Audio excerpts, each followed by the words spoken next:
Donald Trump is a hypocrite who can't be trusted with power. He claims to oppose bad trade deals, but he'd probably flip-flop and support the horrible corporatist TPP and NAFTA if it meant he'd get more power and attention. He may support medical marijuana and maybe legalization, but he's given no indication he'll stop the feudal drug war overall, meaning the corruption, violence, and oppression it's caused will continue. He keeps saying police need more power and more military weapons. And then, of course, there's the fact that he's utterly reckless. Who cares if he knows the Iraq war was a mistake? He has repeatedly indicated he wants to ramp up military activity to stop ISIS, when that's what created ISIS in the first place. He's done shady business with regimes that repress human rights, women, and gays, abusing his powerful position to benefit his own interests. Can't you just see him acting like a dictator and ousting elected leaders if he were having a particularly megalomaniacal week? I could stand in the middle of Fifth Avenue and shoot somebody and I wouldn't lose any voters, okay? He'd probably back violent coups just to get right-wing nut jobs like himself into power. Even right now, he's ignoring the will of the people, a majority of whom can't stand him, just so he can seize power he's craved for decades. I wouldn't put it past him to rig the vote if he could. He is bad, bad, bad for America.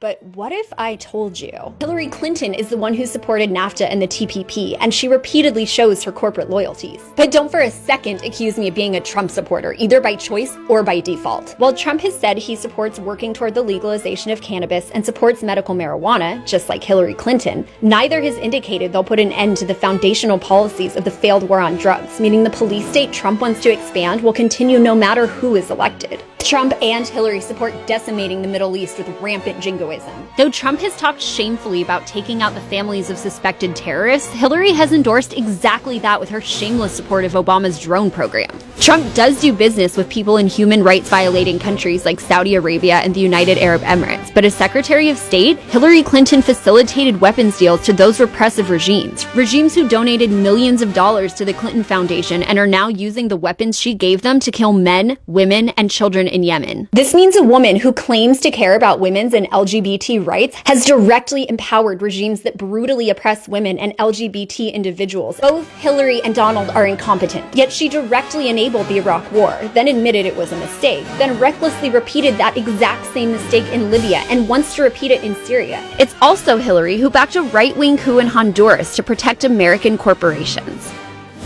Though Trump talks about doing horrible, arguably fascist things like strengthening the police with military weapons and violating people's civil rights and liberties, Hillary Clinton's violent abuses of power and ties to special interests make her a corporate fascist on all counts. And finally, both Trump and Hillary are so narcissistic and power-hungry they ignore the 58% of Americans who can't stand them.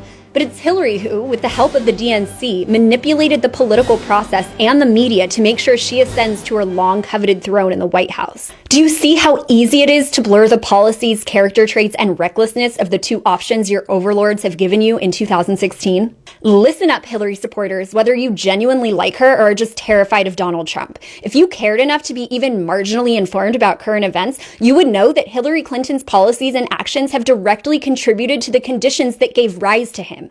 From the bad trade deals and violent drug war, which sparked waves of undocumented immigration, to the ongoing war on terror that inspires victims of American violence to wage terror attacks in the West, she directly helped create a society ripe for the demagoguery, Islamophobia, and authoritarianism of Trump, and his movement will only grow if she's elected. Neither of them is fit to rule, and I refuse to tolerate blind rhetoric from either side demanding that I be moral by voting for one of two immoral candidates. There are plenty of ways to change the world, like building societal infrastructure outside the confines of the government and the established order. So don't lecture me because you're too locked into the matrix to see beyond it. I guess what I'm saying is, there's the fanaticism of Donald Trump, and then there's the fanaticism of people so terrified of Donald Trump, they'll rationalize voting for a warmongering sociopathic criminal. And if you fall into one of those categories, you're the problem, not me.